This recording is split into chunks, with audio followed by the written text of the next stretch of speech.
আসসালামু আলাইকুম everyone, this is me তৌফিক Alam Shoaib and welcome to my new blog. So আজকে আরও একটি ব্লগ নিয়ে হাজির হয়ে গেলাম।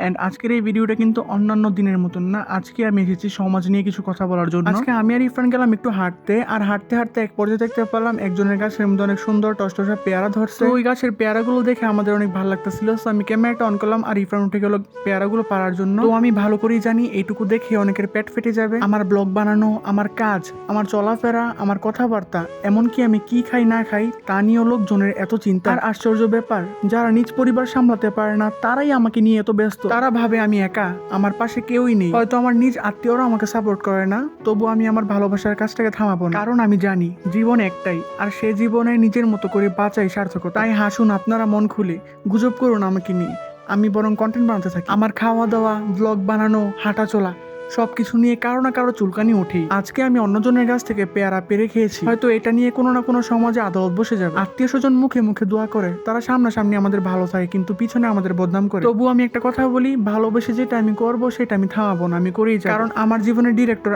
আমি, তারা না। আমি ব্লগ বানাই নিজের ভালোবাসা থেকে, নিজের সময়, কষ্ট আর আনন্দ দিয়ে। কিন্তু আমাদের এলাকায় কিছু ভালো মানুষ আছে যাদের একমাত্র কাজই হলো আমার ভিডিও দেখে সমালোচনা করা, ঠাট্টা করা আর পিছনে কথা ছড়ানো। আর আত্মীয় স্বজন, ওরা হয়তো বা রক্তের সম্পর্ক রাখে, কিন্তু সমালোচনা করার সময় তারা লিস্টের নাম্বার 1 থাকে। আমি আর ইফরান একটা গাছ থেকে দুটো পেয়ারা পেরে খেলাম, এখন এটাও কিছু মানুষের গায়ে আগুন ধরাবে, কারণ তাদের কাছে আমার হাসি খুশি সবই অপরাধ। তো যাই হোক ভাইয়ারা, এগুলো যদি আমি সারাদিন মাইক নিয়ে গলা ফাটায় ফাটায় বলি তারপরও এদের কিছু হবে না, কারণ কুকুরের লেজ সারা জীবন বেঁকেই থাকে। আপনি যদি সারা জীবন কুকুরের লেজের মধ্যে তেল মাখেন, এটা বেঁকেই থাকবে, এটা জীবনে সোজা হবে। তো তাদের অবস্থা কুকুরের লেজের মতনই, তাদের কথা আর না বললে হয় না। যাই হোক, দেখতেই পারতেছেন পেয়ারাগুলো পারলাম, আর পেয়ারাগুলো ছোট হলে কি হবে, পেয়ারাগুলো অসম্ভব মজা।